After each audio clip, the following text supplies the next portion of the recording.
of the grid, an amendment to the agenda. Oh, okay. So that people don't know that EI is coming. So okay, we great. were able to, thanks to Tom, we were able to very quickly get extended invitation and acceptance from, I can't remember the name of the person. Oh, golly. I've met this man. Bruce. Sorry, from Bruce from ODE, who works on the early intervention, early childhood special education data. So we're going to have a presentation at 2 p.m. on the early intervention, early childhood special education data. That's not on the current agenda, so we'll just move the agenda around to facilitate that presentation.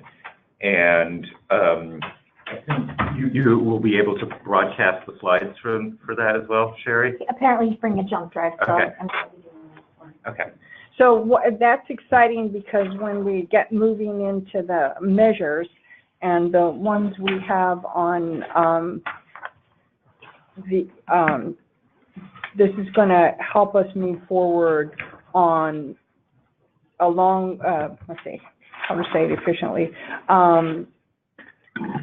It's Objective 5 and social, emotional, developmental health care needs being identified and supported. We're going to do EI. We're excited that we're going to get real more in-depth information about what the indicators can be for EI, early childhood special ed, but also in preparation, we're going to be getting more from OHA coming in the future that's also related to that topic. So, Tom, let's go through, first, let's welcome. Can you introduce yourself, Beth? Hi, it's Beth Day. I'm the Early Learning Director from Lane County. And sorry, I'm late. Here without Holly, but yes. We just had a picture of Gabriel okay, up. good. So you got the news, yes. Yeah, and we had his picture up a minute ago. Yes, exactly. Okay, he's beautiful. And he's big. He is, but not too big. He was the same size as her first son, so she was worried that he was going to be bigger. And yeah, he came out really fast. Good for him. So it was all good. Yeah, everybody's doing well. Great. But want to just quick review? Quick review of what we did in December, so we're all on the same page. Okay, and a little more background. Thank you. Is that we've been working on measures for the early learning system with all the different sectors, and we've developed our long-term measures, which you see at the top on the grid, for our two primary goals that we're addressing: ready for kindergarten and stable attached families. And so the long-term measures are now in green, and we worked on those, and we had some principles around them. They're measures that we hope would show change at the population level in, say, 4 to 5 years or so. Is that right? But long-term, but to be measured annually for progress, most likely. And then we worked on kind of midterm goals, or what we call our measures, or intermediary measures, which are more, well, they can be more sector specific or program specific, and others may cross a few areas. And those principles we developed are here in the notes, that they're organized around the objectives we have. Oh, then we mapped the measures we had previously developed with the Early Learning System Strategic Plan. And after that exercise, we matched them up pretty well, and we developed our principles of intermediate measures. They contribute to the long-term outcomes. They're organized around the objectives of the strategic plan. Again, program sector specific. Expect change in 2 to 3 years. And we want to be able to analyze demographic groups to focus on equity.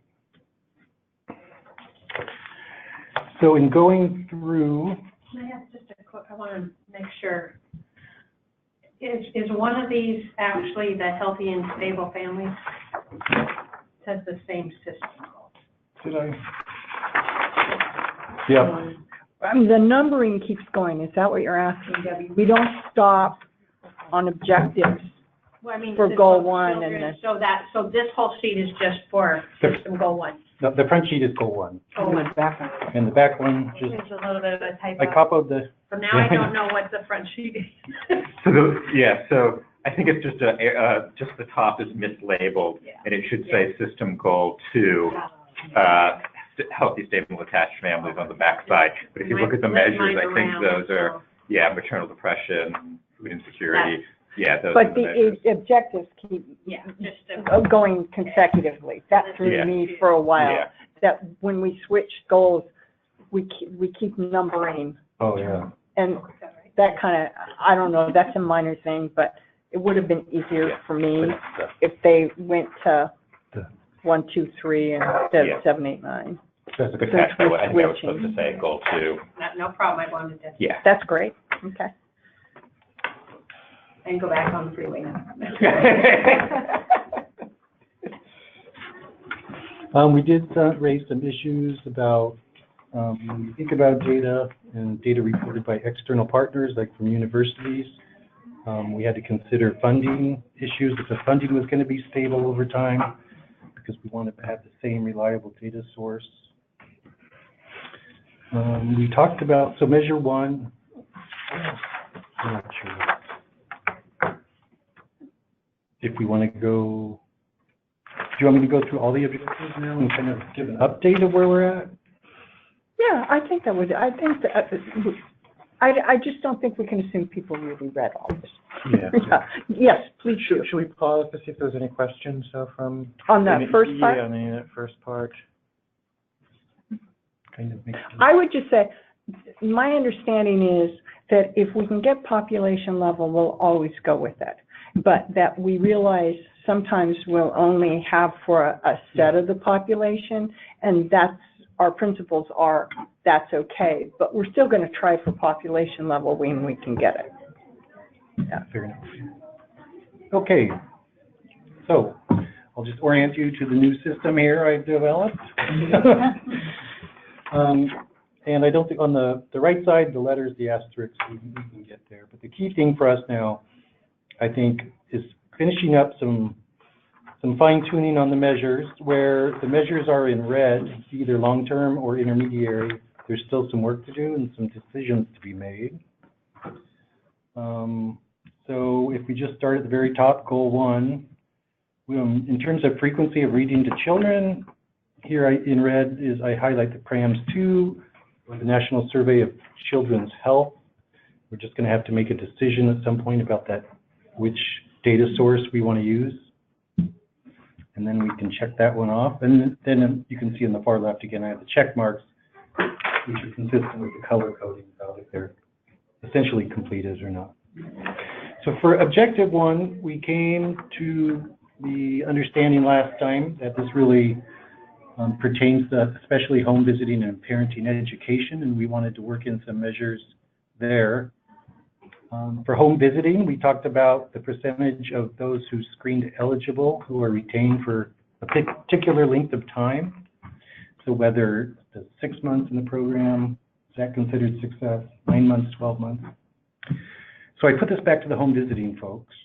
And it's funny how you just word things a little differently and the response is completely different. So it used to be, do you have any ideas for measures and indicators that might fit this, blah, blah, blah, blah, blah.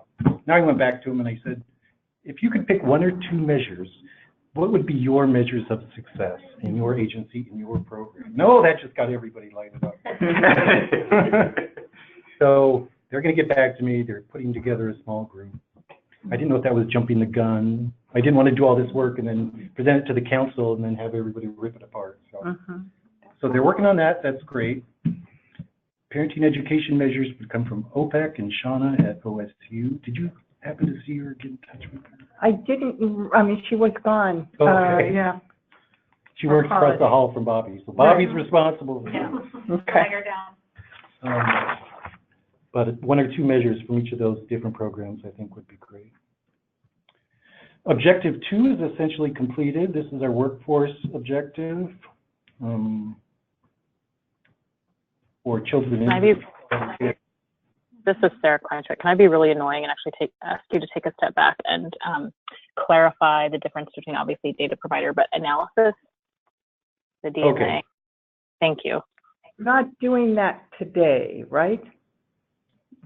Yeah, I didn't think we'd get to it. I'll just do a quick, Okay. just so you're, Okay. in case you're wondering. And these were, again, were just my guesses, so, you know, please come back with comments, send me your edits. The D was for a data provider. The data provider is usually the analyst. I separated it only because sometimes, like, ODE will send me the data, but I'll do the analysis for the kindergarten assessment.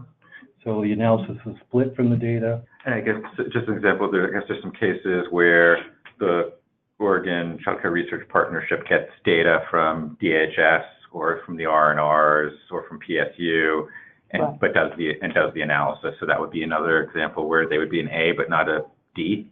Yeah, Okay. exactly. Okay, thanks. And the asterisk is just with my guess, and again, this is going to be clear after the work plans are developed for each sector, is what role each sector is playing and if they have a key role for that measure. And you'll see that housing, I'm just pathetically Yeah. ignorant of housing, No, so I'll no, need your assistance. And there's a conversation coming later about this and about who's responsible for it and then who is watching it, you know, who cares? And that conversation's really important, but we were thinking in planning today that we would focus on the measures and the questions we have less about them, and then do that next step where we're focusing clearly on those questions. Sarah, was that you who asked the question? Yeah, thanks. I just was trying to be clear about providing data and what that means. So that's helpful. Thanks. Okay, and we're not leaving it. It's not our focus right now, but it's going to be a clear focus in future meetings. Okay. So objective 2 is looking pretty good. If there, at some point, there'll be a call for final chances to either add or anything, but I don't think, or nix. But that looks like a good collection. Objective 3, turnover rate and diversity of workforce. I think we can figure it out, but, you know, minor fine tuning on those when we get to it. In terms of the percentage of the workforce with either a bachelor's, a master's, or the certain number of training hours, I think, and I don't know if you just want to do this as a review right now or actually talk about it. Well, let's review, get the whole big picture, and then come back. Objective 4, you know, good measures, again, just kind of probably get some help from Sarah on the specific variable that's being analyzed, like exactly, you know, the dental exams. I'll have to get more information. Well-child visits, you know, nice measure, consistent. We just need to determine an age range, whether we want to stick with the 6 or more by 15 months, or look at, say, all well visits up to a certain age. The immunization rate, again, do we want to look at preschools or K-12? Because I guess both rates are provided. We'll have objective 5, EIECSE, we'll have the presentation today. Objective 6, Beth maybe can fill us in a little bit on KPI data. So the well-child visits just make me sort of think about another thing that we might want to be tracking at some point.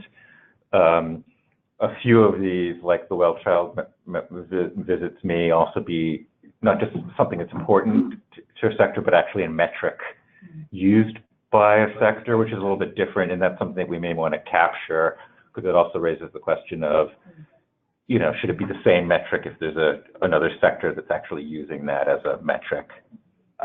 Which would certainly facilitate having good data in the dashboard. Right. But that just also seems like a slightly, you know, that may be an additional coding to think about. Well, and have we kind of split out when we're talking about that developmental screening or the well-child visit? I mean, I guess it's the developmental screening, and the difference between the physical and the social emotional. Have we figured out what that's? I mean, I know the physical is pretty standard, but it seems like we've gone back and forth, and that's being a big discussion area for this group. What's that social emotional? Well, I think next month we're going to get into that pretty heavily with Colleen and Sarah. I see it's in, Yeah, it's black, not really, yeah, we are gonna have a substantive conversation, and there's work being done elsewhere that's relevant for us. And so, what we'll get today is the ECSE concretely, and next month, Sarah, are you and Colleen pretty confident that you'll be able to share with us next month? Yeah, in terms of the stuff that the metrics and scoring has endorsed. So I will tell you they won't make final decisions until June. But yeah, we can give you a broader update. Next month. Yeah. But I will say for the well child visits and then even developmental screenings, et cetera, for all of these things, where it says OHA Medicaid, I mean, these are specific things that we are already tracking. Or in the case of well child visits, there's one for 15 months old that we track, and there's another one for 3 to 6 year olds.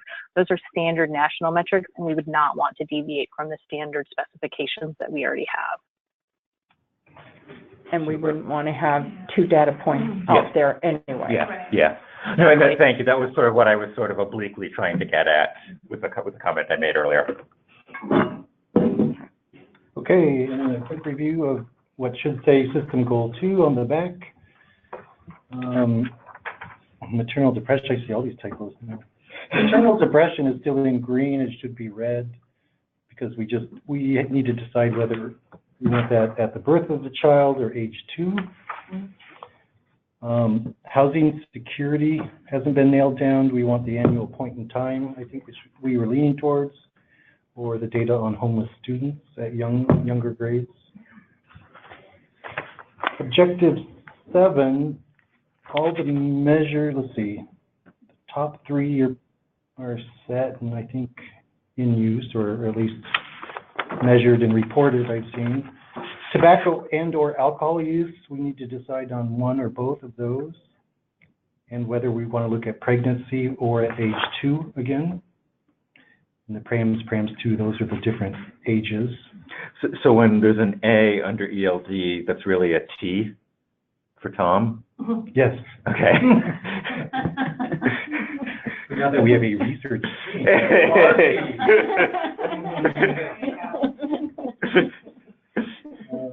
is there a reason why, are we trying to decide whether it's going to be during pregnancy or the first 2 years? Yes, or both. Or Yeah, both? yeah. And we're going to go back through each of these and have discussion on each of them. And then, so yeah, I'll get back to that. Objective 8, we don't have any measures. David, I don't know if you want to say anything about this objective, if you had any thoughts about it. Or we can take it off the table because it's a little different. Well, I guess my thoughts on this is if you look at the strategies that are under this objective in the strategic plan, it's really two very, very specific strategies.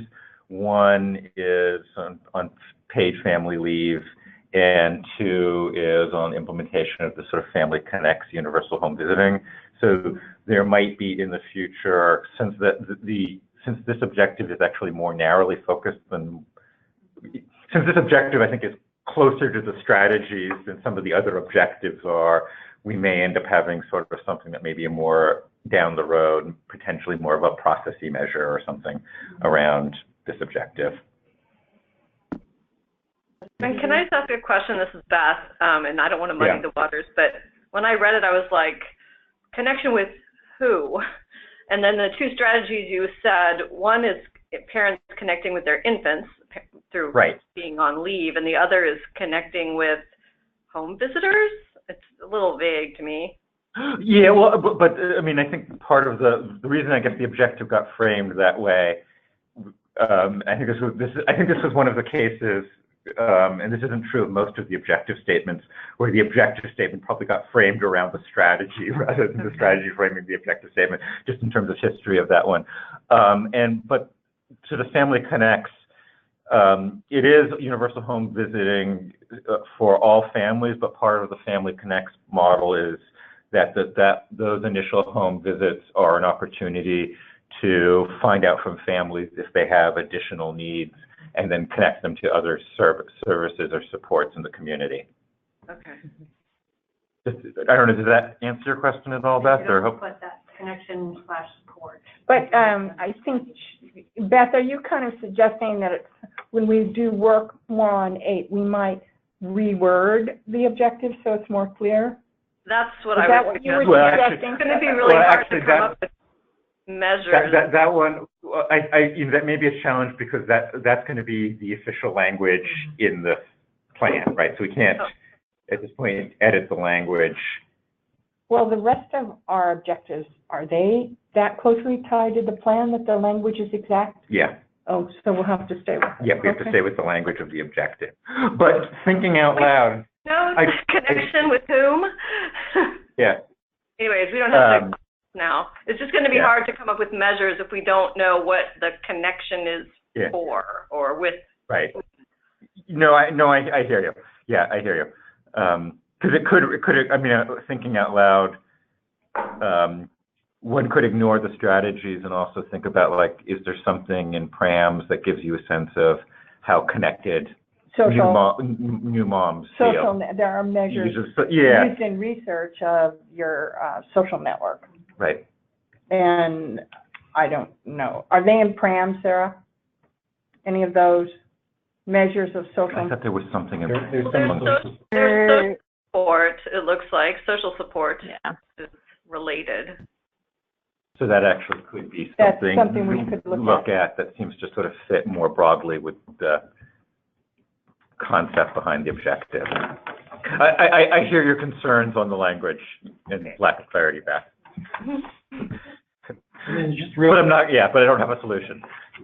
Objective 9, the last objective, I think I just wanted to check something off because I look at young children in poverty. That's the only one that's completed, and then I've made other notes, so it looks like I changed my mind. So we can look at 100% of poverty, 200%, or lower levels of poverty, higher levels of poverty. And then we can also look, ACS data. It's an estimate. We could look at something like SNAP data, which actually counts the number of kids under 6 in Oregon.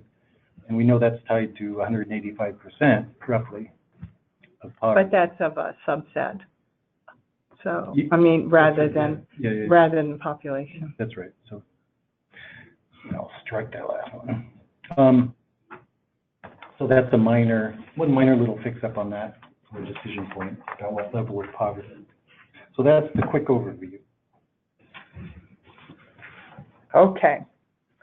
So we've got 25 minutes before Bruce, it's Bruce, right? Yeah. Bruce Shepard? Bruce? Yeah. Who's coming? So let's see if there's any questions, big questions, because now we're going to go into them individually. So any kind of big questions over the review Tom just took us through?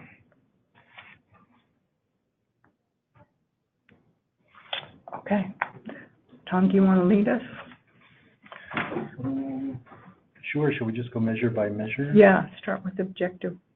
Sure. Well, how about, are we worrying about frequency of reading to children, or should we just go straight to the intermediate? I think, we need to make a decision of the data source. And I don't know if people have preferences, or if people have worked with the data from NSCH, the survey. Can I ask, because I think part of what we were thinking about today is sort of almost also gathering the questions. So are there questions that people would want to know about those two data sources that might help us? Strengths. That might help us as a group choose between those two? What are the strengths of each of them? And that's an OHA question, right? Yeah. Asking OHA to tell us what are the strengths of each of those data sources so we can decide. One thing, and I'm not sure about this because I'm not as familiar with the PRAMS 2, but I know that the other survey asked for its reading to young children, which I believe is under age 5, which is how it's measured, obviously, in the national sample. And I don't think the reading question on the PRAMS 2, so that would be PRAMS, that's collected at age 2, correct? So that data would not be comparable to other national measures, which might be make it less preferable. but you need to check that with OHA. Okay, so we'll just get more information from OHA to make a decision. But it sounds like one of the questions, Beth, let me say if I'm capturing your question right, because certainly it's an important one, is which one's more aligned with sort of standard national best practices for measuring this? Right, around age at which the reading is measured, what age child?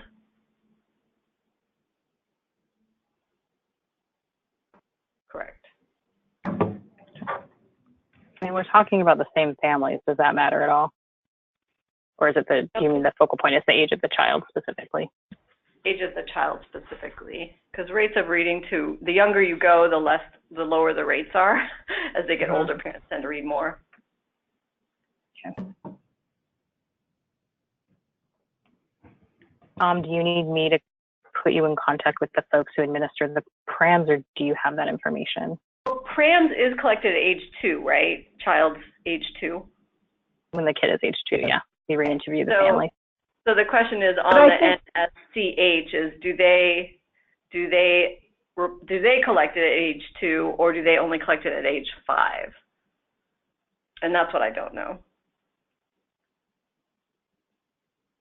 I can try to find out. But the other kinds of questions I have on a data source is the sampling and how representative it is, and just in general the kind of characteristics of the instrument, because once we choose an age, we'd be consistent over time. So we could tell whether we were making progress or not. I guess the other question is the data disaggregable? Oh, that's the other thing. Yeah, by race. That's So we'll do a side-by-side of the PRAMs 2 and NSCH. yeah. And is this going to be offline, or do you want to bring it? Because I could see if the analyst could join us at a meeting, but I don't know if that's the most efficient way to get these questions answered and make a decision. I think yeah, I'm going to be back in contact. I think after this meeting, I'll be able to place to revise my data request for the specific variables and get the PRAMS 2 data to look at it, and then I've already been in contact with them, so I'll ask them some of these questions. Okay. Objective 1, home visiting measure. Again, we've got some of the program experts discussing this among themselves. Emily last time helped us with the screened eligible and at different time periods. Does anybody have any other thoughts on the home visiting measure? Do we just want to put a hold on that one until we get some feedback? This question of links, is that something you're going to get from the home visiting team, what they capture in terms of? Emily, you can correct me, but I believe the periods are 6, 9, and 12 months. Is that right? And maybe longer. I think it's 3, 6, and 12 months. Instead of 6, 9, and 12, I think it's 3, because there's 90-day retention. So 3, 6, and 12, and then longer, and then 18, then longer. So we can wait, because I know more about Healthy Families. I don't know which other home visiting programs you're asking. But Healthy Families. And like Beth, I don't know if Beth is on or not, but she might know as well. Yeah, well, for Healthy Families, you're right. It's 3, 6, and 12. Mm-hmm. The other programs, I'm not sure what they track in terms of retention. I know 12 months at least is a standard indicator. Mm-hmm. It would seem to me if you learn from the other programs what they're tracking, if we get a stable one, that would lend weight to let's choose that so that we can get it from everybody. Beth, do you know, is this at all part of the federal McV data set? Mm-hmm. Yeah, it should be. That would at least suggest some standardization across the McV programs. Yeah, and I know Best Beginnings at one point there's a did a ton of work on mapping outcomes across the different OHA and HFA and other programs. So I think if we could just get access to that document, which should be relatively easy. I think Kate Wilcox was the owner of that document at one point. We could find this out. So it's success that they have stayed in the program, or what's deemed, you know, like we're talking about 6 or 12?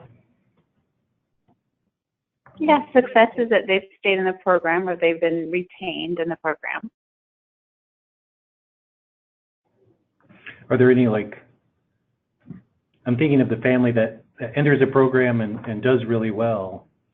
So are they, yeah, there's something, sometimes they call like the exit. We document reasons for why families exit. We document reasons for why families exit, and then we study that and make plans and analysis about that. Graduating or completing services typically happens after 3 years. Exiting earlier, it usually isn't documented as graduating or completing services. But again, I would speak more from like the healthy families and McPhee points of view, which are like pretty relevant just because I know that they exist across the state of Oregon versus other home visiting programs that might be in certain regions, but not consistently across Oregon.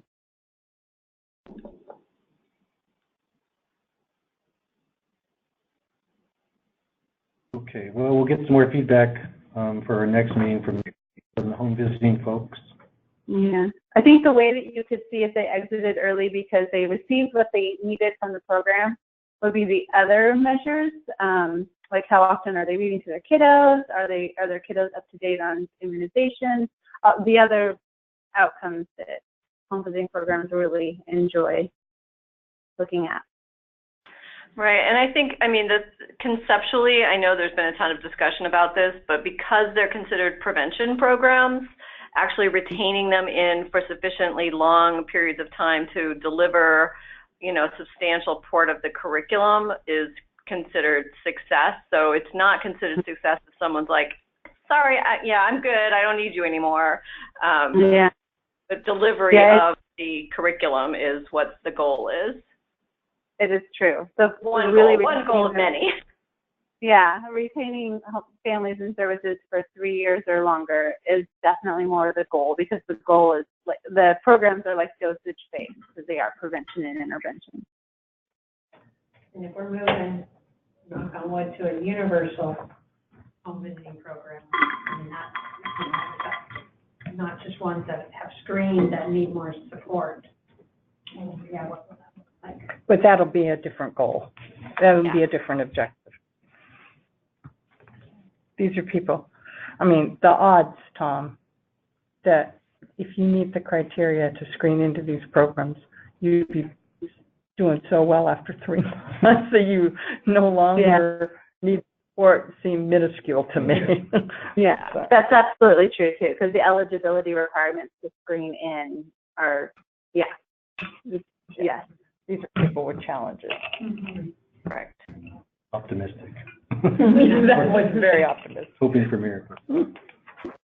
Okay, the parenting education. I'm going to talk to Shauna. Bobby's going to talk to Shauna. Are there just any questions that folks have? Yeah. That should be part of what I should ask Shauna? Yeah. Great. Well, the other thing I just want to mention is that like Parenting Skills Ladder is also completed by like Healthy Families. So we have that measure for other than OPEC. Yes. Who analyzes the parenting skill ladders and does the report? Does OSU do it for Healthy Families, or does Healthy Families do it themselves? Healthy Families does it, well, themselves via NPC Research, the evaluator. Okay. So would one of the questions be, could the HFO and the OPEC data be merged? Yeah. I mean, I think since our goal is not to be program specific, but we were talking about these programs because they have a fairly big release. That would be a question about comparability. Engagement measured? Like, is it? I mean, I can see completion, but like engagement seems to be more than just like, you know, Shelley showed up, you know, for 2 out of the 3 meetings in the month. But is it something deeper than that? Like Implementation skills. Like, like how are you internalizing? No, unfortunately, I didn't mean anything by it. Except enrolled. I'm writing these down as questions. It was just a curious question. I mean, and maybe that's, you know, I don't, being a newbie in the room, I'm kind of thinking about where's the opportunity for the qualitative piece around this, and so maybe you don't get it in the actual numbers, but maybe there's some way to. These are not well-funded programs. Yeah. So I've got it down as a question. Yeah. I'm going to be very doubtful that of in-depth data. You're in the right place. Thank you so much, particularly on very short notice. Oh, yeah. You know what? I didn't give you a chance to introduce yourself to everybody. Would you do that at the same time we're breaking to introduce Bruce? Okay. And I'm Ann Morrison with the ELC. Thank you. So, welcome, Bruce. I think we're going to, why don't we finish the work we're doing on Objective 1, break to work with Bruce, and then other questions for Shauna, and now we've got an HFO question too. But, other questions?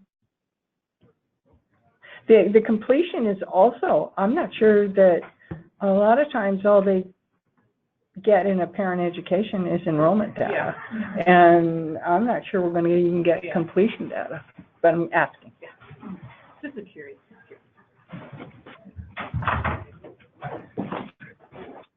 I know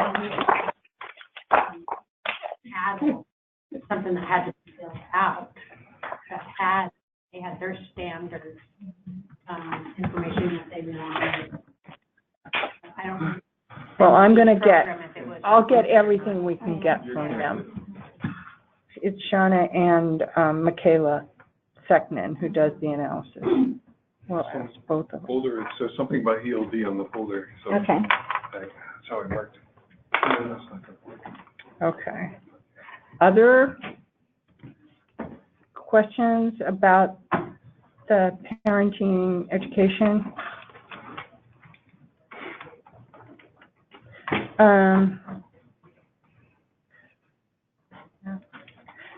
Parenting skills ladder is actually a measure of the extent to which participation helped you in specific skills, competencies in parenting.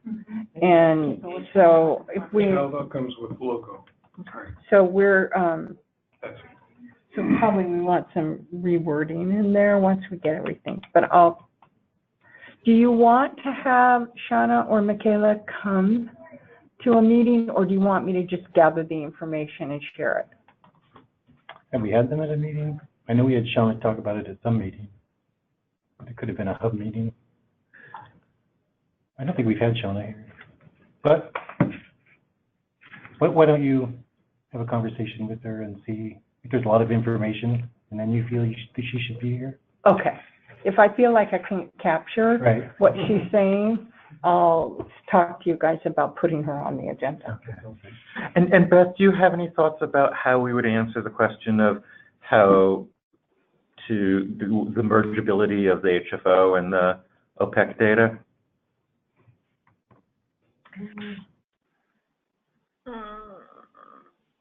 I think we'd have to look at. Okay. We'd have to look at the tools, and how it's collected, It just came to mind would be. It would be good to figure that out, though. Okay. I have MCC report in front of me, and it says it has like the parenting skills questions, and then the percentages. Yeah. Okay. So it sounds like something a little bit more work to dig into that question. Okay. Okay, so we're going to stop and come back to objective 2, but right now we are skipping to objective 5. Bruce, would you just introduce yourself a little bit? Sure. My name's Bruce Shepard. I'm an EIE-CSE specialist, early intervention, early child special education specialist at the Oregon Department of Education. So we're part of student services, which is mostly special ed. There's a few other things thrown in there. I've been on the job almost 11 years, and from the day, almost from day one, you'll see some of the history in the presentation, but the child outcome system that every state was required to do for special ed, for EI and ECSE, that system was starting to really crank up about the time I came on, and within a few months they said, you're the ones going to keep an eye on this for us. So I've had it ever since, over 10 years worth of nurturing this from ODEs, and there's a lot of other partners to all our programs and our data collection system, which you've probably heard of from time to time, EC Web, that we do all our information through. So I'm planning to be there. I might retire in about a year. It might be 3 years. I'm pushing it anyhow. So that's basically, I do lots of other stuff. There's 4 of us that do this work. We do technical assistance and monitoring of all our programs. There's 4 of us that do that work, and a lot of computer work, not so much visiting anymore. So I have actually almost half the counties in the state, a lot of low population counties, and a few other projects, but this is considered one of the big 4 or 5 statewide projects that I do. So let's get right into it. Okay, thank you. So this is the things I'll be covering. Why do we do this? And it's sort of like, this is the thing I developed this about 2009 when we went out to kind of talk to people again after they've already been in place for a year or two. I actually, about a year ago, gave the same presentation again to out in Area 1 in Pendleton, where they said they had so much turnover of people, there's a lot, over half their staff don't know why they're doing this, don't have the history, don't have what's happening. So I periodically, I'm the one that's called upon to kind of give the spiel as far as something else. So I thought 95% of this would make what is exactly what you're asking about our system. So I'm going to talk about why it's there and came about. We have the 3 child outcomes and how we calculate our summary statements and our data expression, and how we set the baselines and targets, and then at the end, what we consider are the broad benefits to our program to be doing this. So you can go to the next one. Back in 2005, the beginning of the George W. Bush second term, he or who knows who ordered it through his auspices, could have been Dick Cheney for all we know.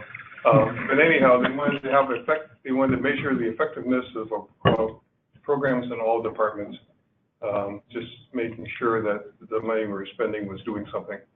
And as they looked through the education department, it was determined through this audit that our EI, Part C, and our ECSE, which is 619, Part B 619, we had a lot of process data about how many kids we were serving, how quickly we served them, that kind of thing, what kinds of services were provided, but not about did they learn, did they improve, that kind of thing. So we were ordered to create a system for that in all the states and territories.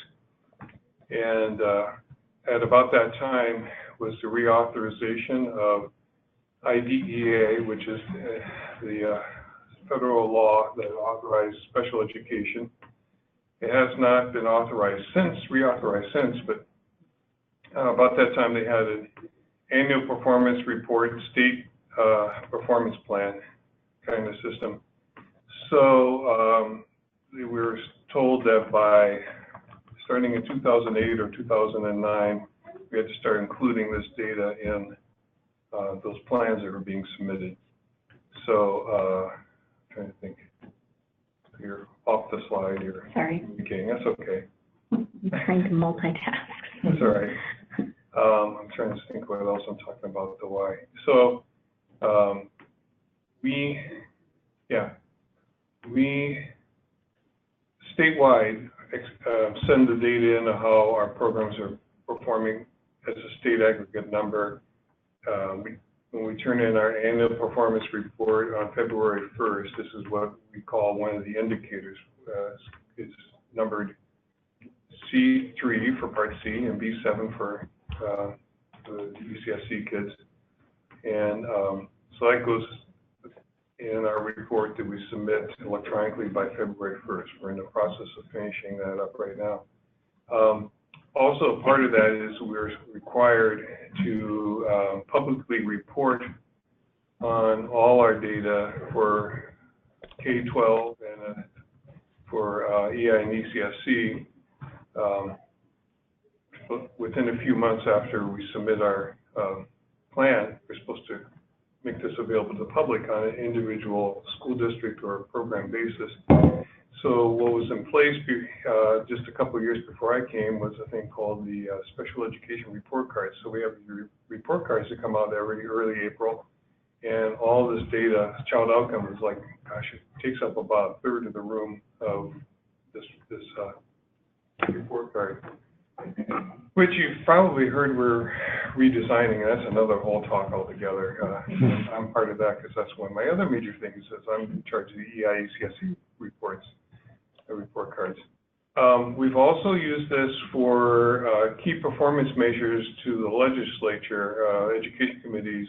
We've used some of the data in what they want to see that we're making improvement or how many kids are making improvement and so forth. And the last thing is SSIP is the State Systemic Improvement Plan, which is part of the APRS-CP. That's another whole hour talk about that, but essentially from the feds, they wanted us to pick out something we wanted to really concentrate on, give every state a little bit of leeway of picking out their initiative that they would really want to show kids are improving and learning on. And so we picked out social emotional skills and approaches to learning. So that's where our emphasis from that comes. So we use the child outcome data in that part of the report too. All right. So we're thinking in terms of like 2005, the audit happened. It was determined we needed to have this kind of data. And the Department of Education did a lot of meetings and stakeholders, some of it electronically and so forth and so on. People from Oregon were part of that, not only in our universities, but in the education department at the time. And there's a lot of things of what we should measure. If you know, most of you will be familiar with how like we evaluate kids, and you've looked at this. You could split it down, I think, almost into 7 domains: cognitive, fine motor, gross motor, communication, adaptive. I'm missing. Anyhow, so there was like 7 domains, and that was like too many of those kind of things. So they kind of melded them into 3 points, which were positive, social, emotional, skills, and then acquisition and knowledge of skills is really sort of a combination mostly of cognitive skills and communication skills. And then C, use of appropriate behaviors to meet needs, is sort of a catch-all. It's fine and gross motor and adaptive skills mostly. So you consolidate them into 3 groups, and by 2007, that was arrived at, that we have been measuring those 3 groups. So, I'm jumping a little bit here, and this was just stuff. I left this in because it was stuff that was pertinent to the our programs out there. But what they did then is, and we'll cover that in just a second. Besides having the 3 child outcomes that we measure, each one of those we break down into 5 progress categories. See how it's getting bigger? The 3 X, Y, and Z sort, ignore that. we did some revision a couple of years ago where the way we did create child outcomes, we used a different system. I should back up a little bit that states had the choice of using something called the child outcomes form. It's called, they call it COSIF. You have to know what it is. But essentially, a state could choose a system in which like a committee of 3 people would consider a child and say, they're there. You know, from portfolio stuff, a couple measures, whatever. It was a subjective determination. And then you turn in and say, kids at this point, and that's what we think. And, or you could use one tool statewide and just rely on that and not rely on so much subjectivity, but more objectivity. And this predates me, and the decision with our contractors and state staff was, we're going to use one tool statewide. There's only 7 states to do that. We're one of them.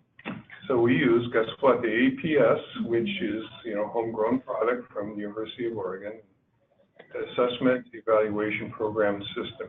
I was going to bring the books and I forgot. Do you know about when that was adopted? About 2007, pretty early. I remember in 2007 I was getting training and we were starting to use it, but we didn't have a place to put the data yet. When I came, within a few months after I came, we did create a place to send the data into. So about 2007, it might have been even earlier, but this decision was made to use the one tool statewide. And then What does it measure, Bruce? Pardon? What does it measure? AEPS. AEPS is a criterion assessment that measures all the things that you were just talking about. Oh, so okay. It's got cognitive, communication, social, emotional, adaptive, gross and fine motor, and it was it doesn't have age levels in it, but it's very developmentally progressive, so that you can find out where a child is, and once you hit a few zeros, you stop, and then you realize that's where the child is, and it helps you think about ahead what the next things are coming, or you identify. It's not used to qualify kids, but it's used to help work with kids, and it can be used by anybody. It's not just for special ed. It was some programs might. There's a debate all the way around about TS Gold or APS and that kind of stuff. So they're not quite similar, but they have some of the same ideas that they're trying to do. So we used the APS and used a sorting of the items, because we didn't use all the items. It just used a sampling of the items from that test as we gave the full test, though. And the initial sort proved to be kind of not too good, the sort that the feds supplied us. And so the publisher of the APS, Brooks Publishing Company, eventually after a few years, created their own sort, which was much better. And we discovered that, and we went with that. So that's what this is all about. And in order not to compete with Brooks products, we have a workaround. So they fill out a score sheet, and then they send a PDF up to EC Web, and it reads it. The computer reads it and then creates the data that way. So that's what that means. That would be another half-hour training. Do we? So the measures that we will be considering using from ECSE, is this the data collection tool? Yeah. I'll be getting into that. Okay, thanks. That's okay. That's a good question.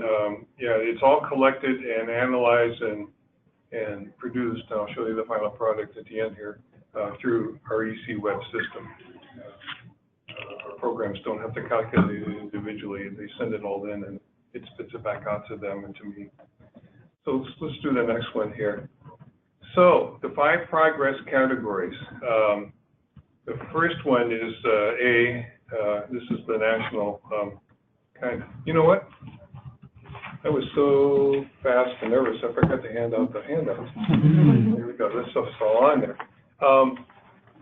So progress category A, it's hard to show this, but this is the best I could do. If you're thinking as kids, each month kids are growing and learning and things like that, there's a small amount of our EI and ECSD children severely affected with disabilities that don't make much progress at all. You can think of a severely affected traumatic brain injury or a child with cerebral palsy that just very, very slow learning rate, so much that it doesn't look like much improvement at all. So that'd be category A. That's for each one of those outcomes. We have the data for that. You'll see that later. So going to B. Category B is as kids grow and progress. The blue line is how typical kids, learn more and learn more things. And category B is kids that will progress and grow, but they're following steadily behind them. They're not catching up at all. They're growing, but it's getting the gap's getting bigger. Okay, then next slide. Difference between 3 or 2? Pardon? Difference for making 3-pointers or 2 in basketball? Oh, yeah, in a sense, yeah.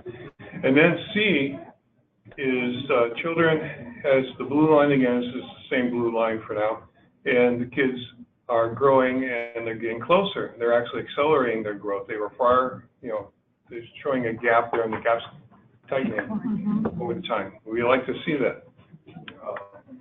Okay, and then D. They reach, by the time they exit the program, they have reached and they're considered within the normal range of skills and social emotional or knowledge and skills or behaviors to meet needs. So each of those categories are separated, but they could be same age peers socially, but still not there in one of the other categories. So that's why it's separated out. But that's progress category D. And then progress category E would be, as you did the initial assessment, they actually were at age level in that particular domain, and they continued to be. So there are kids, like speech and language children, often have good social skills and adaptive skills and so forth, and may have a deficit in the second category, but they may be typically developing in the other two. And so we sort the data like that. It's interesting, it gets confusing because a child could be considered accelerated their growth in one category and started and ended typically in another category, and it's the same kid.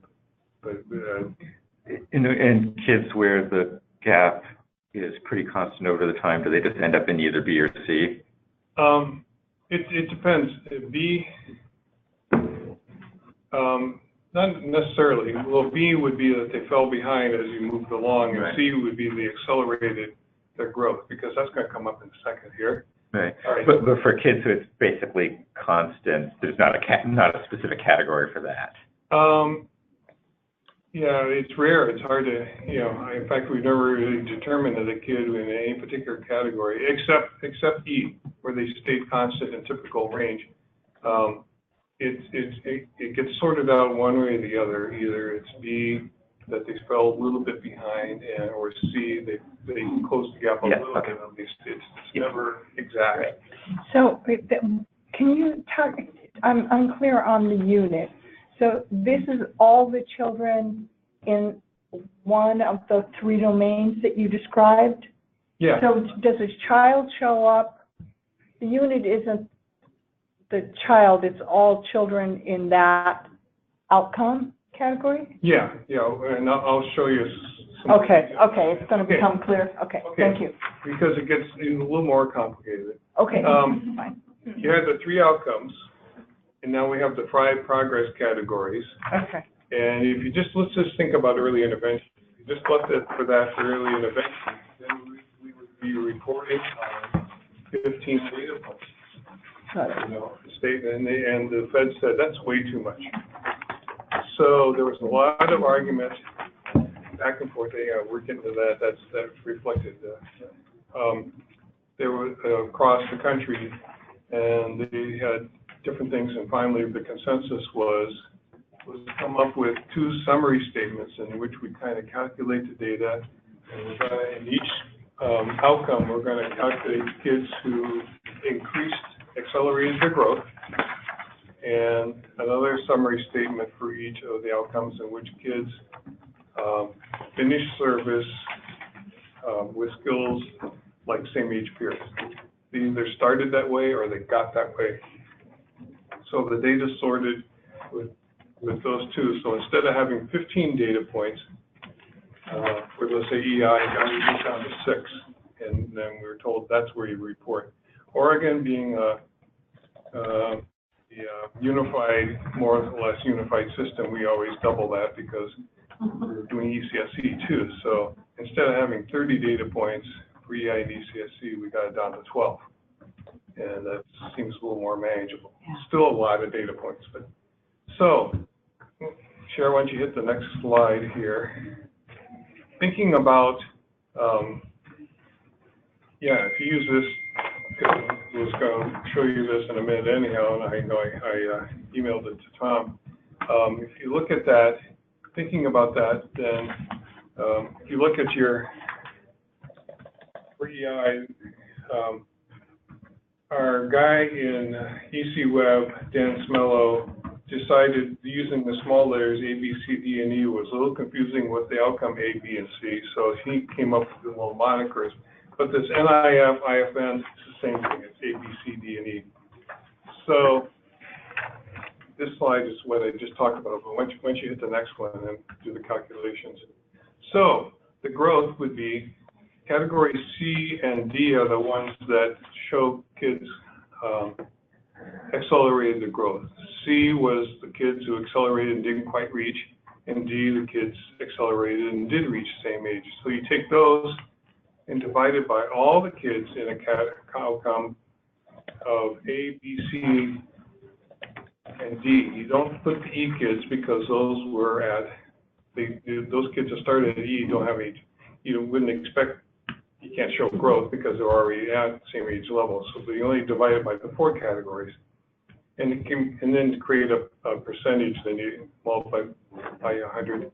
And as you look at some stuff further down the program state target, that's those percentages. So that's the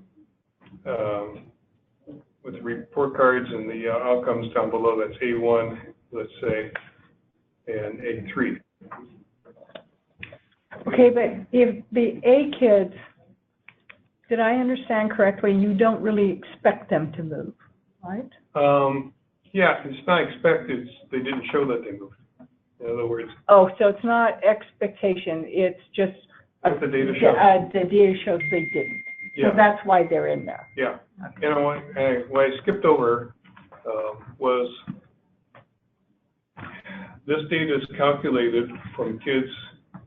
We give this assessment at or within 30 days of when they enter service, and we take the data that we give with this assessment at or within 30 days of before leaving service. So there's a lot of variability there. The national standard is they have to be in with at least 6 months. So they have to be served at least 6 months. Other than that, you can't include them. So it's one way to make sure, I'm just trying to make sure I understand it correctly. So no matter what the start date is, the second assessment happens at a constant date, so the amount of time that they could have been in a program is variable. Yeah. Well, the second one isn't necessarily constant either. For ECSE, it sort of is. The vast majority of them, it's right before they go to kindergarten. You know, their end date's May to June, something like that. Most of them. Some of them leave. You know, they move away, and they're moving, so you do it. But or you think they're done, and they're leaving that way. Early intervention, the coming and goings all year round. Kids move on from early intervention to early child special ed when they turn 3, and their birthdays are all over the place. But this data is only collected through it's their exit date in a given FFY. In other words, the data that I sent you here was July 1st, 2017 through June 30th, 2018. That's how we have to collect it. So all the exits during that time are collected and expressed and reported. Is this data broken down by disability categories as well? Yes, and that's on this sheet. So the second outcome, once you move on to the next one there, the second summary statement is kids who reached or when they exited, they were at same age peer level.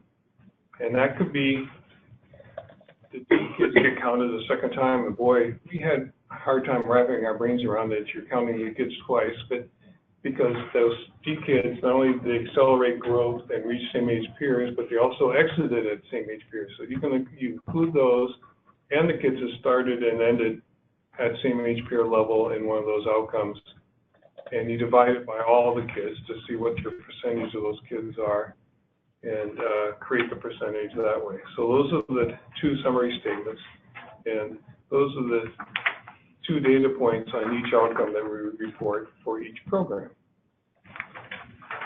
That's the big spiel. You guys are really either I've got you totally confused or you're really knowledgeable, because this is the hardest part, is just wrapping your head around that. Okay, so And this is the standard for every state and territory in the United States. So you've got all the children who receive any services in a year. 6 months or more. 6 months or more, okay. But they don't all exit, right? 6 months, all the children who exited that had at least 6 months service. Okay, but it's not all children, it's the ones who exited. That's right. Now, to confuse you more though, we do this assessment when they start service, and then we also do it at every annual IFSP for a couple reasons. One is it's great information for making the next plan, because the plans have to be revised and redone every year. And number two is if you do it at the annual IFSP and then the kid just, the family moves away and you didn't get a chance after that to do that becomes the exit. The exit. So we capture more of the kids, because we can revert back to the last time we had a second assessment, as long as it was 6 months, and we can count that. So or they left without a formal exit. Well, without notifying us, and after a while, they just get declared exited because they didn't tell anybody, and there's a variety of reasons. People just move away. Sometimes families, we have transits within the states, and some, to be honest, they go back to Mexico for 6 months, just like that, and we've been serving them, and we have to count them as gone and done, and then we count them in the data. So our programs are required to re-administer the APS at the annual IFSP as well. And they can do it any more times than they want. Sometimes they do it at 6 months for EI just because they want to get better data and information. So if a child is just aging from EI into ECSE, he leaves EI with an exit? Yes. And then after 6 months, well, in ECSE, he could possibly have another exit. Yeah, they could. Yeah. So that's I'll explain something to you, but it'll be a little bit confusing. The APS has a version 1 and 2 right now, and it's roughly 1 would be for 8 kids aged birth to 3, although it goes to about 3.5, and APS 2 is supposed to be for kids about 2.5 to age 6, so it's for the older kids.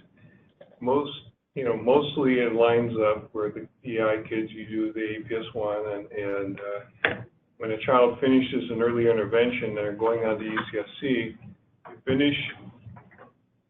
you have to do 2 assessments. You do the exit for them at EI, and you redo an entry for ECSC. So there's a little bit of overlap with the data right now, and you can use some of the stuff that you did with the EI exit and just filled in for the ECSE, but there's some different stuff. Some of the lowest performing kids, sometimes you can't really move them on to ECSE, I'm sorry, to APS2 because they're so low functioning, and that we let them just make a call about that. The problem is that those kids then usually just become a Category A kids. If they're that low, they're going to end up being a Category A for a while. The good news is Brooks is developing a thing called the APS3, and they're going to combine them all together as a variety of other things, and so it's going to be a continuous measure, and you won't have to make any decisions about that. But it's supposed to come out November. They promise. They've delayed it twice. So, let's move on there. Can you just talk for a minute on that measure? Is it used other than by the state of Oregon? Are you the only user of this Brooks measure? Oh, no, it's used, lots of people use it for a variety of reasons. There's a few of the programs that are using one tool statewide that are using the APS as well, but they've spent the money and Brooks does all the calculations for them. They give them $7 a kid, and Brooks does all that work for them.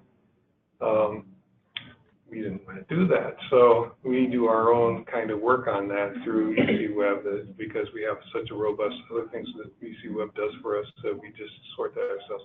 We have to be careful because we don't want it to make it look too much like Brooks products. We're not allowed to do that. The University of Oregon lawyers especially have looked at it, and so because when I told you about this form that we have to send in as a PDF, people said, can't we just fill it out on a tablet? And we said, no, because that's a product, electronic version of it is a Brooks product, and you're looking a lot like Brooks product in which we would use.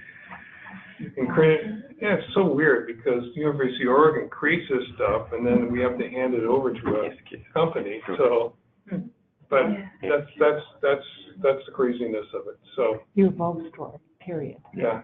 When we, I don't know if you find this interesting, when we thought our data wasn't really looking good with the first sort, it was just really weird. I did a search across the country and found, looked at what people were doing. Some people, their list of things you could use for that other system, the subjective system, people said, well, you can use one of these 5 or more, or a combination of these 5 things. So lots of states put the APS on their list. One state that used Brooks version for APS for their child outcome data was Louisiana for ECSE, and that what convinced us because it didn't look nearly as weird using their sort and that kind of thing. That's why we switched to their system. Their sorting system is a little bit better. We had our own internal work on that. We got some doctoral students from the University of Oregon to kind of do some of the metrics and things like that and help us out. And it's come out a lot better. So the quick history, the 2008 and 2009 was when I was on board. You can't set targets unless you have to set targets from data you've sent to the feds. So we set targets from the 2008 submission and and we said, that didn't look really good because there was not enough kids. And we reset it from the FFY 2009-10. And then when we did the resort with Brooks product, we did it again.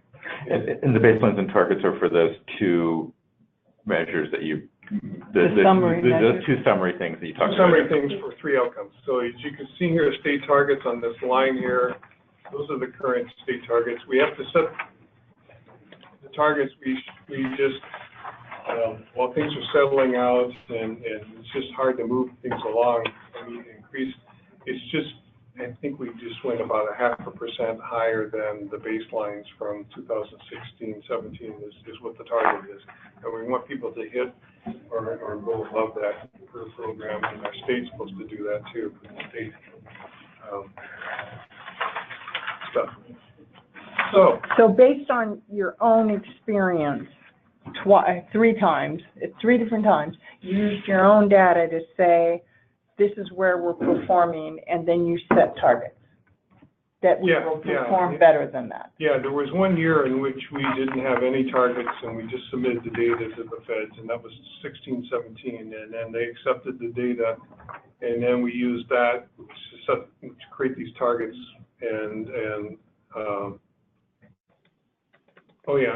based on the 15, 16. Right. And so 16, 17, 17, 18, we reported data against those new targets, and we're just going to leave them there for the time being. We may have to redo it all over again with the APS 3 comes out. It's going to take a while. We have to train everybody. It's a mess because then you've got some kids on the old system and some on the new. You can't redo an entry on something that's new, so you just have to have both sets of stuff. We're probably just going to have messy data for about 3 years until everybody works their way through the system. So this is both a micro and just a pure curiosity question. So Sure. Based on this 10 years of data, is there any sense of looking at the sort of 3 categories, A, B, and C, of different degrees of, I don't know if it's the right term, malleability within those categories, of sort of how much change you're able to see in those data over time? Like, is there a sense based on 10 years that, like, A is easier to move than B or something like that? I guess it's just sort of the question. That may not be a fair question. That's just, as I said, it's just a pure curiosity question. It was hard because again, it would probably be about another half-hour explanation, but the short version is the original resetting of the targets, and what we stuck with for a long time. There were some things in which were ridiculously low, and like the same age peer for like this A2 line, instead of being at 40-some%, it was like 15%.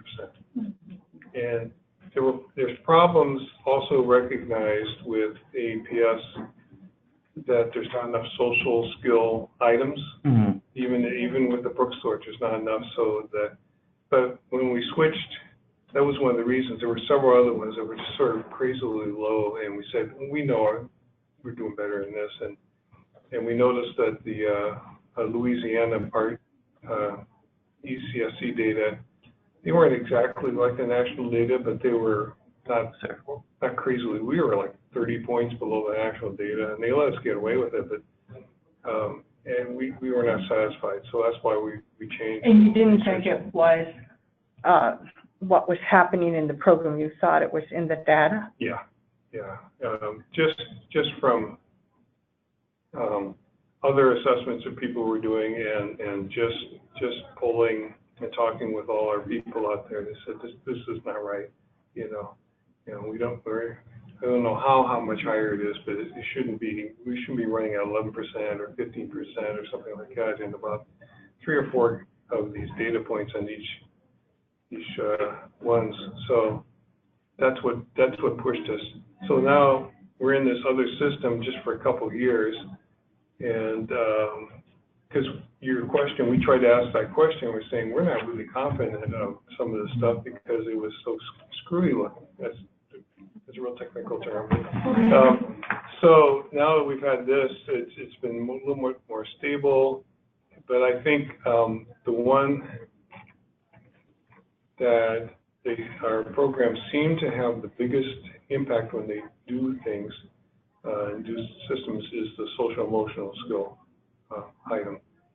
We have, if you're familiar with our SSIP, we are promoting within our programs and with partners, collaborative problem solving and early childhood PBIS, that we're funding and training, and some of our programs are immediately holding partners. I'm thinking of Hood River as a great example. Our Hood River County program wanted to be in, I think it was ECPBIS, which was a lot more coaching and doing it with fidelity. And they said, our Head Start, we got them on board. We're going to do it with our Head Start and us together. So we've got some partners that are working together like that. So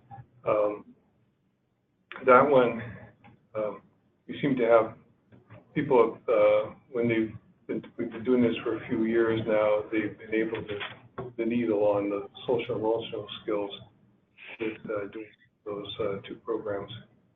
So look under like B2. Yeah. How would you describe what you think is happening? How much of this is data issues and how much of it is this is just something the kids aren't making progress in? Oh, I mean they're at 34.4%. Mm-hmm. Well, there's a lot of, it could be data, it could,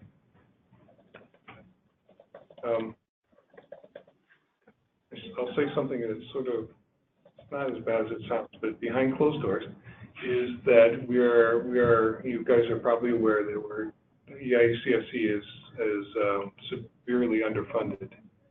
And for what we've known this since 2010 when we renewed the data, and now we can do it every year and that kind of stuff, that essentially we're getting 70% of the money we should get for just doing average service for all the children, not Cadillac service, but it's average. Right now, it's insufficient. A child that should be getting, an EI should be getting something once a week.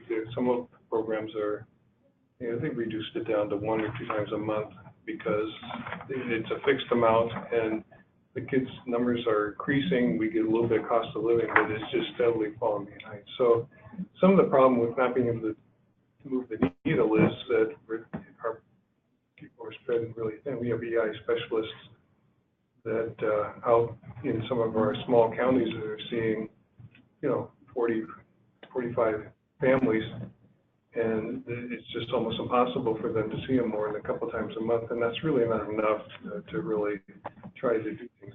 Plus, you're looking at EI. The other explanation is that early intervention children tend to present themselves more as severe than ECSD. If you look at the numbers, it's the same number of year span. The kids in EI are going to have to show you some pretty big things going on in order for people to notice to say, maybe we think special ed. In other words, like a 2-year-old that's not talking too much yet, and it's not going to be nearly as much of an alarm, and it may get missed. A 4-year-old that isn't is a different thing altogether, a 3.5-year-old or 3-year-old ECSE. So we get a lot more ECSE kids. Most of the referrals, besides being from families for EI, it's mostly doctor visits than anything else, whereas ECSE is preschools in family. And so kids are already getting preschool, and the preschool teacher says, whoa, wait a minute here, do you realize that you're the only one that can understand your child? We can't, that kind of stuff, and they make referrals right away. So that's why those numbers are higher for ECSE.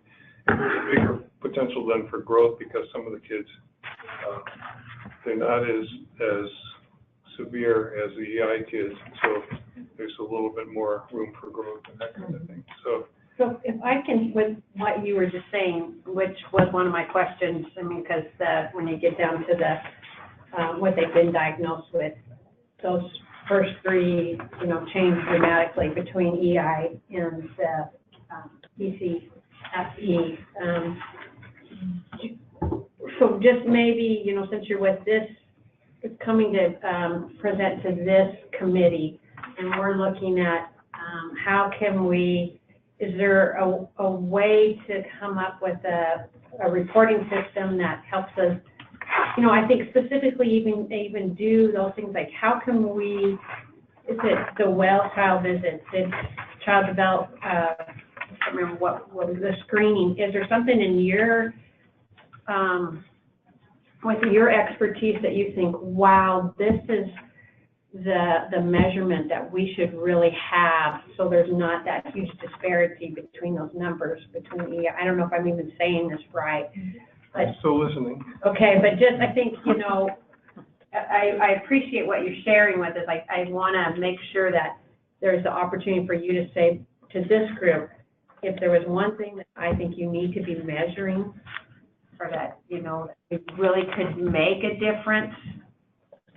I think that's going to be the next step of this conversation. If we can get through him explaining to us what they do, then I think the conversation about what we, getting advice on what we should do will come as a... Jumping the gun. The state systemic improvement plan, I don't have the exact years correct. I think it started cranking up about 2014, and we started reporting in 2015. We did some stakeholder input sort of stuff. I remember in a half-a-day meeting, we had people from here and other places, and we just all talked, and that's where we came up with social skills and approaches to learning. And I did a literature search. I was working on my doctorate degree at the time, so I had to practice the stuff I had to do for that. And we found, and some of the research was right at Oregon State University, but just essentially saying one of the biggest, and maybe possibly the biggest impact that you can have for kids to be essentially both ready for kindergarten and also become good readers is social skills and approaches to learning. Not if they know how many letters they know and that kind of thing. Can they, are they ready for that kind of learning and instruction? Can they have flexible thinking? Can they have good attention span? Can they work well? Can they follow directions, randomly 2 and 3 part directions and things like that? Those kind of skills are most important. And we're essentially through the SSIP and also just in general for the outcomes, we are not only measuring that, but working on that. So that's one of the things that we've kind of promoted. And at the same time, lots of others, you guys are promoting the same kind of things. And the Oregon Health Authority, the same kinds of things for their health direction for children, getting ready children for kindergarten. Renee, that's a big researcher at OSU, did Megan McClellan. That's it. She did several different projects where clearly the kids that in kindergarten got social emotional approaches learning training and had those higher skills by the time they left kindergarten were much higher, much better chance of being proficient readers at 3rd grade than children who didn't get that. And so that's kind of directed our stuff. We've been doing a slow rollout of those 2 things, collaborative problem solving and ECPIS, where they just have to send a team and start with 1 classroom and that kind of stuff, and then they will expand. And the more we've done it, the more our programs have said, can we be on the list next year? Can we get the training? We want to be part of this. We want a little bit of funding. And we're down to only 2 of our 9 areas don't have either one. And they're going to be this year. We've got our Summer Institute. They're going to be showing up and getting one or the other. So I'm back trying to understand the data you gave us. On ECSE, you have a line for ASQ portion. Yeah, that's... So you've got the 5, then this. Yeah, what does that mean? That's a great question. Okay. On this. In 10 years ago, our speech and language pathologist said, you know, we've got a good hunk of our kids on our caseload that, in terms of these 3 categories, are going to be typically developing across the board. They're going to have typical skills in both social emotional skills. Again, in terms of cognitive, and they can express themselves and that kind of stuff, but it might be some articulation problems. That was the big one. We have a lot of articulation kids. That was most of what they were concerned about. And then the third part, outcome behaviors to need to be typical developing. And some of these speech and language people have 60 kids on their caseload, and a lot of them are just getting speech. And they said, do we have to do the APS for every one of those kids? Or is there a way for us to establish that they're Category E kids for ECSE?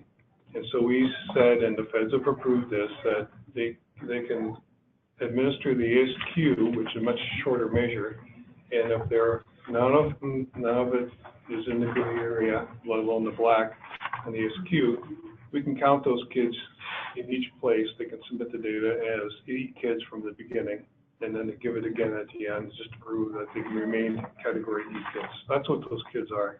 Okay, thank you. Yeah, and so when he shows ASQ portion, that progress category E or MFP, 695 of that 1417 up above here would be ASQ, and the rest would be category E kids from the APS. Oh. They were measured using the ASQ. Yeah, they were all measured with the ASQ and determined category E across the board. I saw that you sent it. So the 19 is of the 38.7. Yeah. Okay, subset. That's what that means. This is a great question. So I don't know if you want to see the last little bit.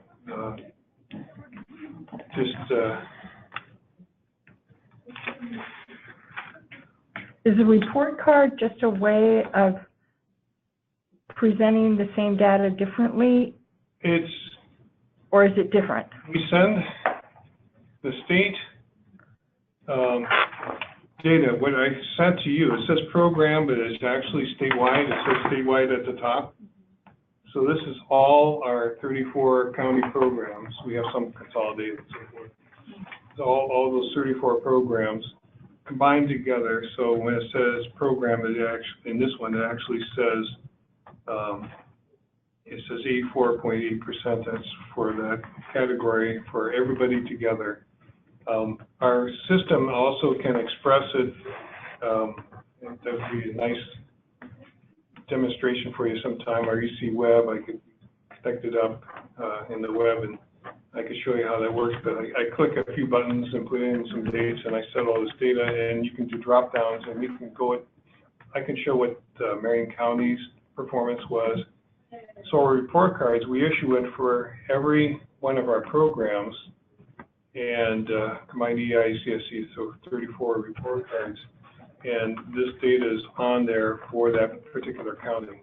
Some of the rural, low population counties, it doesn't say much at all because we have suppression rates and things, and so, and we're going to increase it to 10 now, I heard. So, so a lot of them, it doesn't look like much because we can't show it.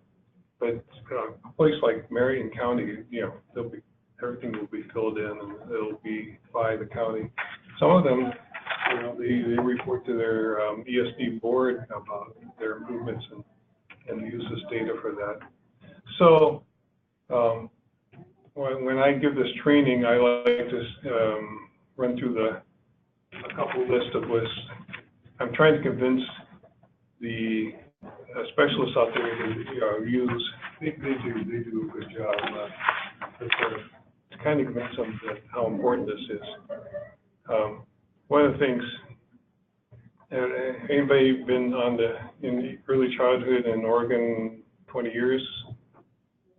And there you go. And so I came in 1999, and we had 2 other unsuccessful systems of doing this. The feds were sort of asking about it, but neither one worked very well. We had one, and anyhow, then we came up with this, and our specialists were saying, well, this will only last a couple of years, and you know, some of them weren't doing it very seriously. They weren't catching the kids they should be catching, and so forth. And so now after 10 years, I think they've got the idea that it's not going away, and it's actually, and everybody is doing a great job. But these were some of my arguments. We have to fulfill the federal and state mandates. We can actually pinpoint successful services. I can actually run the data any kind of point to point. If people are saying, okay, I want you to run the data for the 1.5 years after we did this new early literacy program, I can do that for them, and then they can show that maybe their knowledge and skills data went up because they did this early learning skill, things like that. And then it's been reported to the legislature. I'm not sure if they're going to ask for it this time around, but you know, to support our funding. We have our fingers crossed. You know, we know what our number is to get full funding back again, and the governor has at least put in half that in her budget, so it's a good first step, so we're hoping. Actually, individually, when they submit the data for the kids, EC Web creates a graph. So you have the entry assessment. Per child graph? Per child. And so our specialists can go in and pull up this graph and print it off for this child, and then when they do the annual APS, they can show by graph the progress the child made in these points. So it's kind of a neat thing to show the parents. Next slide has a few more. There we go. Like I said, they have to do it for their annual IFSP. It can be tied to longitudinal data. We're starting to do that a little bit. We took the kids, the ECSE data and different kids, and we've related it to the kindergarten assessment. So we've tied different kids and the kids that have had EI, ECSE data as they leave ECSE, and they looked at those kids of what they did on the kindergarten assessment, and actually found that there's a lot of kids that are assessed with the kindergarten assessment that are later than, you know, they don't label it or make a determination if they're special ed until about February. So a certain number of the kids that are in that whole special ed group never were in the ECSE, or never were in the ECSE in Oregon. Well, it's not a lot, but the kids that went through our program are generally about a 1 to 2/10, a little bit higher than the special ed category that comes out on the kindergarten data. It's not a huge difference, but it is a little bit of a difference. So we can say, you know, there's a small difference that we can show that our services are doing. We probably will be expected to do this more robust, you know, do it continually. If we get the funding and we start hiring more staff and seeing EI kids and giving more hours to ECSE kids, we'll probably be expected to move that a little more, have the special ed kids in the kindergarten assessment look better than they do now. We connected up. We said there's things that periodically people have asked for the data from your council, and overall, I think thinking about outcomes instead of process. In other words, thinking about what the kids are learning and not just counting hits, that kind of thing. I used to finish with, when I was in the field, I mean, I was in ECSE for 20 years before I went to the state, almost 10 of that here in Oregon.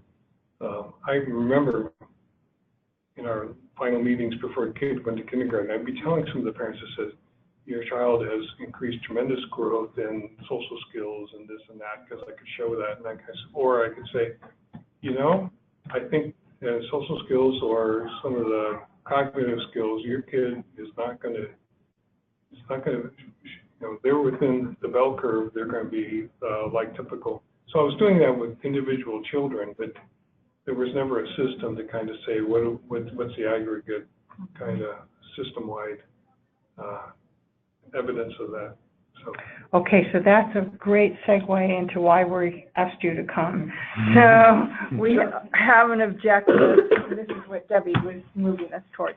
Young children with social, emotional, developmental, and healthcare needs, don't worry about the healthcare, are identified early and supported, is the objective, and it's coming out of the new strategic plan. Okay. So and just a little bit more background. That objective also includes some strategies around making sure that EIE, CSE is adequately funded and things like that. Yeah. Sorry, I can't. Yeah, no, that's fine. What our new director kind of clued us in shortly after she came on board and took that position. She talked about some of that with us, what we've been doing with the children's cabinet, attending those meetings, and what the government is going to be putting into things. So we got a little bit of that information. So the question we are going to, that we're struggling with is so we have these long-term goals that we're measuring differently, but we have these, under each objective, we have intermediate measures that some agency is capturing. And so the ones that we are asking your help on is what we should be putting in under, and Tom, did you get this from Bruce, the wording of the two that you have there? I picked it up from some report I came across. Okay, so probably from Bruce at some point, yeah. So the question is, have we got it right, and is there a data, or should it be a different measure? Well, if you want to use the current calculations, the summary statements, showed gains isn't quite the same as what we're expressing. Okay. Because you would include the kids who gained but fell behind. You know, you would have to say that those kids would be included too with the way this is worded. If you showed what was used, performance measure or something, they used, well, what are we using here? I mean, we're looking to you for language. Showed substantial growth, something like that. That would, then you could just slip in those three summary statements for early intervention and summary statement one for each outcome. So we put the 3 child outcomes. So we would have 6. Yeah. Is that what you're saying? Because you can't roll those up. We'd have to have substantial growth in social and emotional, or we could just do social and emotional and not do knowledge and skills and acquisition. Yeah. Right? Yeah, or we can do one age group, or all 3 areas, or both age groups in a smaller number of areas. So we could do 6. 3, 6, or 12. Yeah. I think 12 would be too many. Mm-hmm. And the other thing is that's not shown here is that the statewide data that you're seeing here, in terms of the report we give the feds, it looks a little different than the same stuff. Around about mid-May, we post that publicly, so that's public data. So there's no. It's easy to come by. We have no problem giving it to you before that, but I'm just saying it's public data kind of thing. It's not like we're making we wouldn't have to make a different secret calculation for a year because it's stuff we're giving. And that's what we want. 10 years. That's exactly what we want. So somebody says, well, where'd you get that? You can just point them at that, in May, the website, the whole APR for birth to 5 as well as K to 12, those APR reports, they're all posted. We wait until the feds say initially, well, this looks pretty good, and then we post it. Every year? Every year. So it's usually done by about mid-May. They usually tell us, I don't know how it's going to work this year because they're not doing anything right now. It's gotten completely silent. Yeah. I get emails about 4 or 5 a day from them and suddenly got completely silent. And other times in which that has happened, things have gotten delayed. They have to change their dates and things like that. So we should choose some subset of That's what it seems like. A through C 1 through 4. Well, it seems like social emotional is, I'm wondering if social emotional isn't the one we care the most about. So you would do A1 and A3? You're ahead of me on okay, yes. Yeah, for a variety of, a couple of different things that are going on. Not only the things about the social emotional approaches to learning are things that the skills that people are looking at for readiness skills, but also in connections with another one of my hats is from our people, they report to me the removal, we call it removal reduction, that's expulsion and suspension days. The kids on IFSPs that are getting suspended or expelled from preschool programs that we know about, that they tell me about.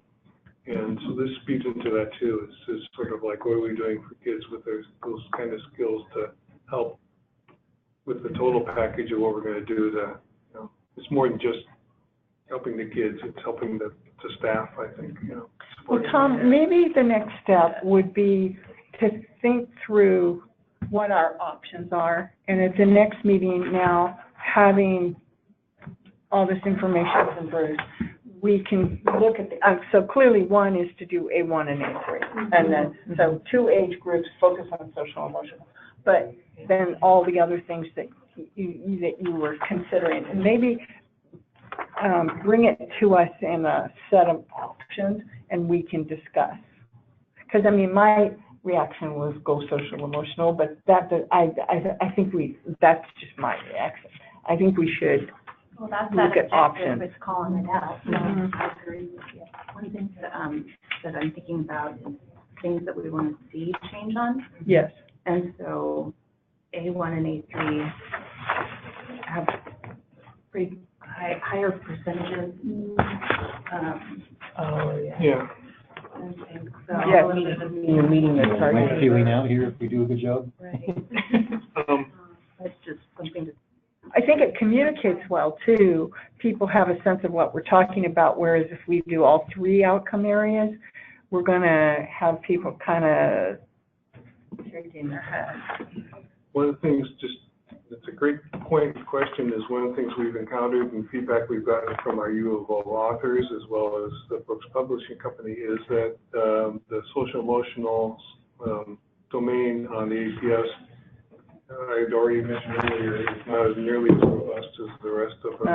And the APS 3, I've had glimpses of it and drafts and so forth that has a lot more. So we're hoping that this will get better. This is a smaller number of items. It's artificially all of the states. It's looking like that they use the APS 3. So we're thinking that will go significantly down, but we think that it's kind of inflated high simply because of the assessment. There's just not enough of measurement issues doing that.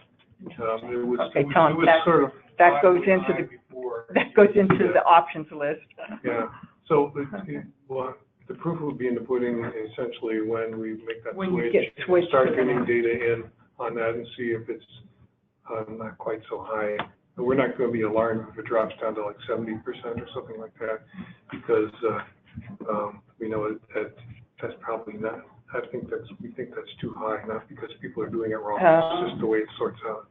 So in your, go ahead. No, I'm just saying. Then, I think, as you're mentioning at the beginning, we'll have a chance for a presentation on the health aspects of kindergarten readiness, and I think that will give us the potential for measures that may not be ready now, but we should be watching because they may be ready in 2 years.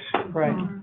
And that are going to be the whole population or a different population. We're thinking about like the work that's being done on follow-up to developmental screening as a future measure that we'll hear more about as a future measure. Yeah, so the idea that what happens to the kids who get into EI, early childhood special ed, and then what happens to that broader group who a developmental screening shows there are issues, but for a variety of reasons, they don't get in, and we want both. And so the other thing, I think the options list is important, but also then we want to look at them together because we're talking about the same objective. It's 3 o'clock, so. And we only have 7 more objectives to go through. Don't we end it, please? Yes. Yes. So we didn't quite make it, but this was worth it completely. Yeah, we've been struggling with it. Yeah, this is very helpful, Bruce. One other small thing I could mention is that these kids and all their records are all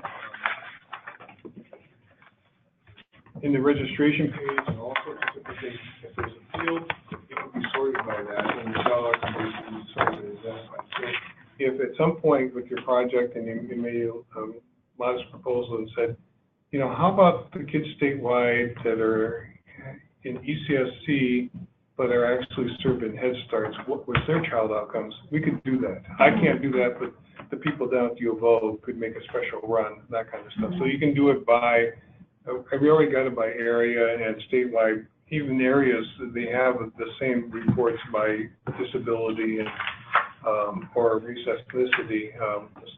Got to be a medium or larger program to be meaningful. Some of these other items, if you were curious and said, is there enough kids that, promised preschool kids that are being statewide? Is there enough kids to make the data meaningful? If you ask for that, we could probably do it. And based on something you said earlier, it sounds like there's already been some analysis of how this data sort of correlates or doesn't with the KA data. Oh, I've been working with, Dave Mello on the EC website and on the, at some point I'd be fascinated to see a presentation on that. Right now, that's in charge of the kindergarten assessment. Salim, there we go. Gosh, I would keep thinking Salam Noor, but Salim Ahmad. Yeah. So he and Dan, through me, bounces the data back and forth, refines it, and then we connected those kids who were in ECSC, how they did. This is how I came up with the thing that the kids, if they were in ECSC, actually did slightly better on the kindergarten assessment. Special ed kids, that presentation at some point. As compared to kids, all kids identified as special ed in kindergarten. That includes more than just our ECSC kids, because coming from the state, newly identified special ed in the first 6 months of school year. So that's why they wait, because they want to make sure they got all the special ed kids identified. And so our kids did slightly better, not dramatically, but. Great, cool. Okay, so we want to thank you. That's our main thing. But now we need to decide whether we're putting everything off until the next meeting, or whether you want us to do anything, homework. Tom? TBD, look for that email you hope not to get in a week or so. Okay. Thank you very much. Thank you, Bruce. Thanks, Bruce. Thank you. So here's where we are. We may get a request from Tom to do some more. We're coming back, and Sarah and Colleen are going to, so we'll be on objective 5, but we'll also see where we are on the other objectives. And is there other homework? I know I'm talking to Shauna and Michaela. Other things you want anybody to do before February? Not to put you on the spot, but Chelsea, would you and your team be able to look through the ones where housing is mentioned and see if we're on track? We're on track, or if you have alternative suggestions. You could give us other ideas. Yeah. I'm happy to. I have a meeting with Megan next week, so I'll have some conversation with her and either have her come to the next meeting, or I can do a report out. That'd be totally cool. Yeah, I was thinking about that point in time count data, and I'm not super familiar with the NSCH, but I feel like the point in time count data can be kind of limiting, and so I just don't know that would be a good, because it literally is a point in time, and it's in January, and you're not gonna get all of the people, and I almost feel like Department of Ed has even better data than that point in time count on student homelessness. So that's, I'm not a data guru, so I want to have that conversation. Yes, no, that would be super. Yes. If there's someone from your team you'd want to bring to the meeting, and that would be super. Cool. Okay, so I that'll just be want enough. to mention in terms of meeting dates that February 6th is the first Wednesday, and that's during the Hub Collaborative, the Learning Collaborative. So what the Hub People scheduling on our day. I know. Is the next meeting on the 6th? If that's what. We normally do the first Wednesday of the month. This time because it was January 2nd. Got it. Okay. Yeah. Thank you for that. Yeah, we thought January 2nd was not going to be a good date. Yeah. I'm not saying to do anything other than Christy and I probably won't be there. So the other question I have, we have another presentation on the next meeting, we'll have from the health aspects. So given that means that we would sort of, our normal schedule, an hour and a half for going through measures, do we want to think about a longer meeting, just putting it on the table, given the I think it's great. I don't want to short shrift the time that we're giving to the discussion. I think that's really important, but it's also clear that given the discussions that we're having, at this rate, it could be July before we get through. Oh, don't get so discouraged. It wasn't discouraging. It wasn't. I mean, maybe it's an Okay, hour, there's but two questions on the floor. One is, do we move to February 6th, and the other is, do we extend the time? So let's do one at a time. Okay. And I'm not saying that's the right answer. I just wanted to put that possibility on the table. Okay, so, I can't make February 6th. there's several What about people the who 13th? can't make it. I know, now I kind of want to go to the whole collaborative. Where is it, Salem, right? Here. Yeah, it's here. It's in the neighborhood. And it's session, so I don't know. Sounds like it. I can't make any commitments for being present. But that wouldn't, Yeah, that wouldn't that's not gonna help Yeah, on the no. 13th either. No, I'm saying like, don't worry about my schedule. I may be out of state on the 13th. So I think there's a really good chance. Okay, well, why don't I I'll send be out out of another state. doodle poll? Yes, Come up with thank you, very good, let's do that. Which I know ends up in your entire Okay. life is And- doodle polls.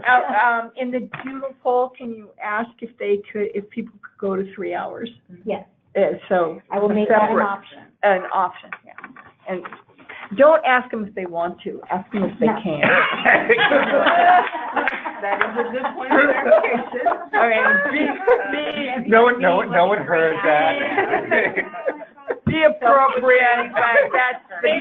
This is why I won't take it till July. There's a slave driver. It's gonna get us through it. Yep. Well, I thought that was very helpful. Yeah. Good. I never understood that stuff, so. Started off slow, but he finished strong. Yeah. Okay. Okay. Thanks, I everybody. see All right, my thank cell you, everybody phone. on the phone. Thank you, everybody. Like, oh my We're God. adjourned.